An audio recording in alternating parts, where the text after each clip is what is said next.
Hello, my name is Alex. I am 30 years old, and for a long time, I truly believed Lean loved me. I poured my heart into her. I poured my money, my time, my dreams. Every morning I looked at her with love. I thought she looked at me the same way. I was wrong. But let me start from the beginning. I remember the first day I saw her. It was a quiet Sunday morning in Whitebridge, a small town near New York. I usually made my own coffee at home, but that day I felt lazy, so I walked to a small cafe near my apartment. I had never gone there before. When I opened the door, I felt something strange, like a soft shock in my chest. She was standing behind the counter, her hair in a simple ponytail, her face bright, warm. She smiled at me and said in the most gentle voice, "Good morning. What will you take?" I swear I felt goosebumps. My mind went blank. I just stood there like a fool, staring at her smile. She was beautiful, yes, but it was her kindness that pulled me in.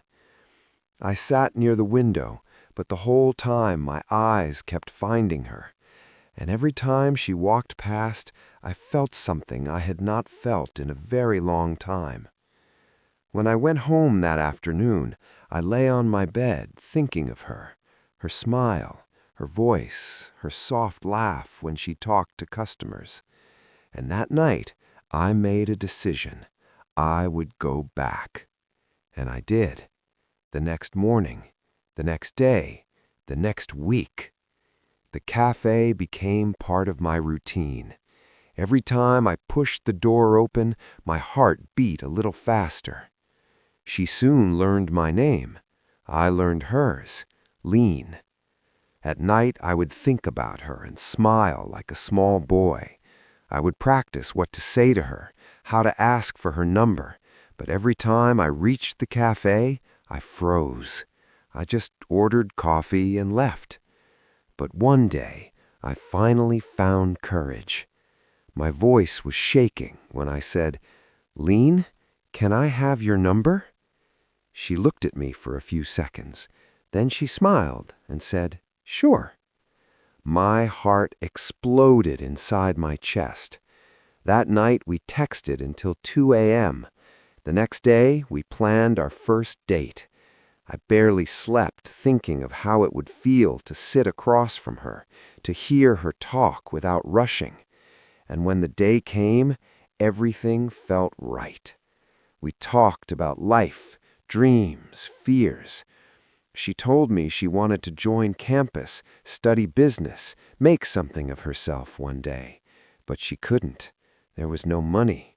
Her family was struggling. She had dropped her dream and come to work at the cafe instead. My heart broke for her.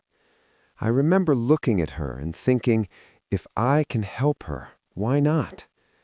She looked at me like she was her safe place. Her smile, her eyes, everything made me believe we were building something real. And slowly, I fell deeply in love with her. I didn't know that this love would one day destroy me. After that first date, everything changed for me. Lean became the first person I texted in the morning and the last person I talked to before sleep. Her messages made my days brighter. Her voice made my nights feel warm. 2 months after we started dating, she told me something that stayed in my heart. We were sitting on a small bench near the river in Whitebridge. The wind was cold, but her hand in mine felt warm. She said, "Alex, sometimes I wish I went to campus. I still want to study. I want to make my mother proud." She wasn't crying, but I could hear the pain in her voice. She told me how she had passed her exams but had to reject her chance to join university because her mother had no money. She told me how she worked long hours in the cafe so her younger brother could stay in school. I looked at her, and something inside me broke. I said, "Lean, if you want to study, I'll help you."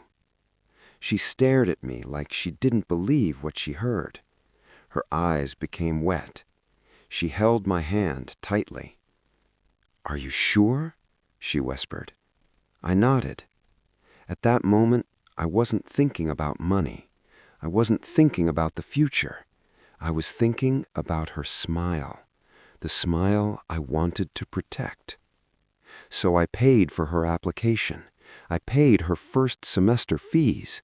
I helped her buy books, clothes, even a simple laptop. I wasn't rich.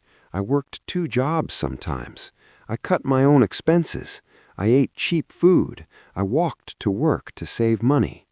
But I didn't care. I loved her. I believed we had a future. When she got accepted into a program in New York City, she screamed and hugged me so tightly I couldn't breathe. She kissed my cheek and said, "Alex, you changed my life." Those words stayed with me for months. When she moved, I helped her pack.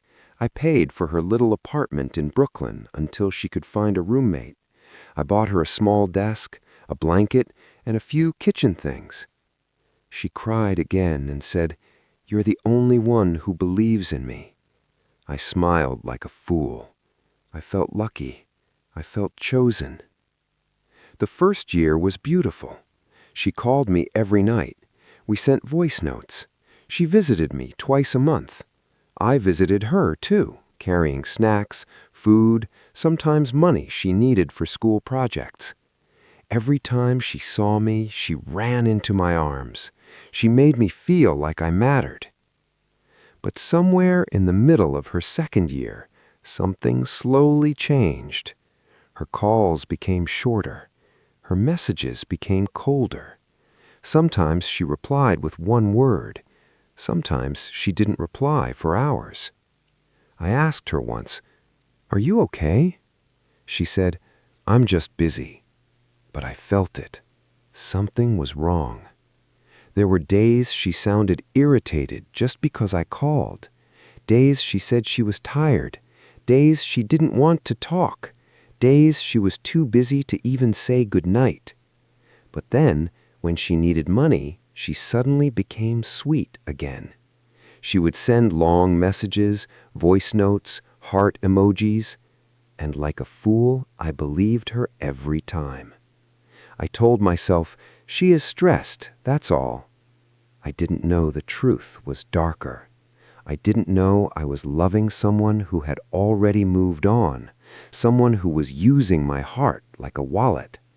And I didn't know that soon I would see something that would break me completely. I remember the exact day everything finally broke. It was a Friday evening. I decided to surprise Lean in New York. I had finished work early, bought her favorite snacks, and took the 5 p.m. bus to the city. The whole way there, I was smiling. I kept imagining her face when she saw me. I thought she would run to me, hug me, maybe cry a little like she always did in the beginning.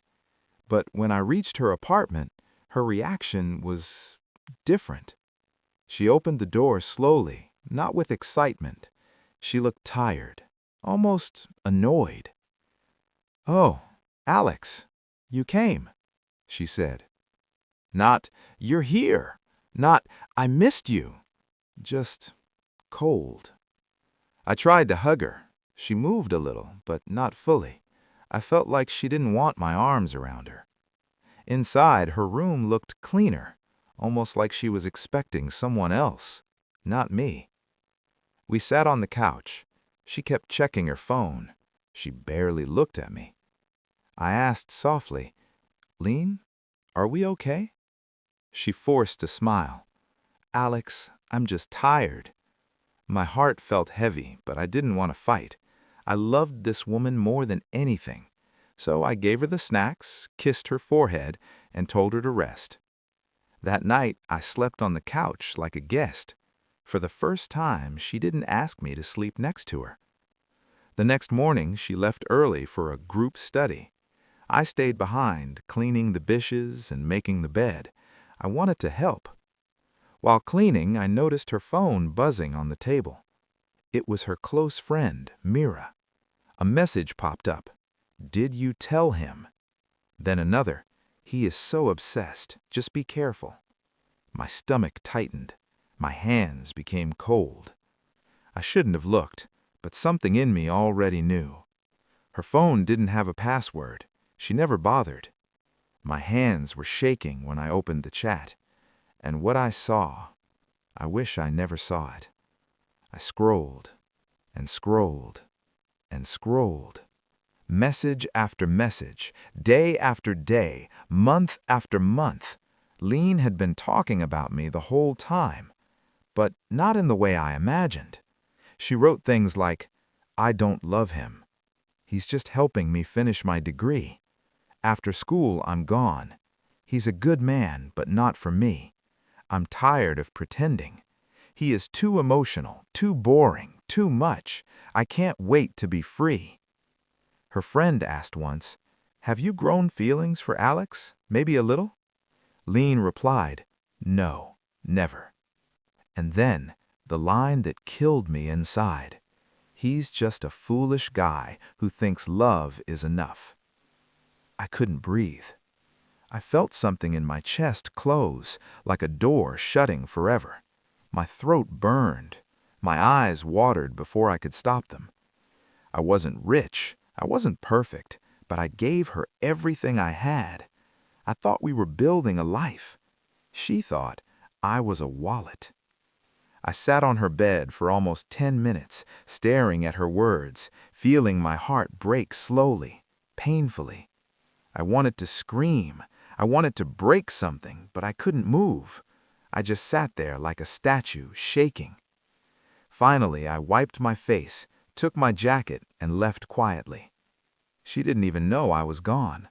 Her phone kept buzzing with more messages. When I reached the bus station, I sent her a short text. "I'm going home. Something urgent came up." She replied one word. "Okay." No heart, no question, no concern.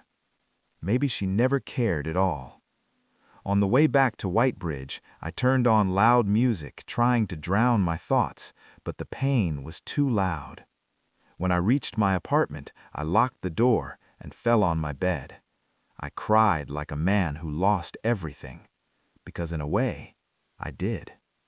All the nights we talked, all the money I saved, all the dreams I had, they meant nothing to her. Nothing. I wished I had never opened that phone. I wished I had never seen the truth. But the truth was sitting in my heart like a knife, and it wasn't going anywhere. I cried until my chest hurt. I cried for every message I saw, for every lie, for every time I believed she loved me. I remembered her smile, her soft voice, her warm hugs. And then I remembered her words to her friend. "He is just a foolish guy. I will leave when I finish school." Those words cut deeper than a knife. For 2 days I stayed in my apartment. I did not eat. I did not sleep. I just sat on the floor, holding my phone, reading those messages again and again, hoping they would change.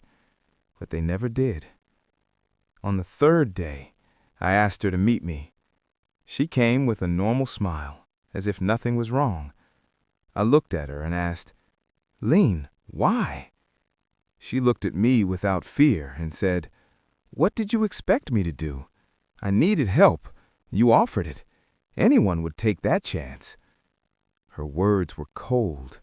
No sadness, no shame, nothing. I felt something break inside me. "So, you never loved me?" I asked. She crossed her arms. "No, I liked your support. I liked how you made my life easy. But love? No."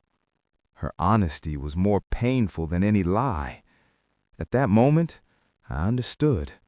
I had been in love alone. I stood up slowly. "Okay," I said softly. I hope life gives you what you were chasing. And I walked away. I did not shout. I did not cry in front of her. I just left. That night, I deleted her number, her photos, our messages, everything. It took months to feel normal again. Some days I still woke up with a heavy heart. Some days I wondered if I was not enough. But time is gentle. It heals slowly. Now I'm single. I'm not ready to love again. Maybe one day, but not today. I'm at peace. I know I did my best. I loved with a clean heart, and that's something Lean never had from anyone else. This is my story. A painful story, but a lesson too. Never give your whole heart to someone who only gives you half of theirs. Guys, thank you for watching. Please support me by clicking the like button, commenting, and subscribing for more stories like this. Bye. See you in the next one.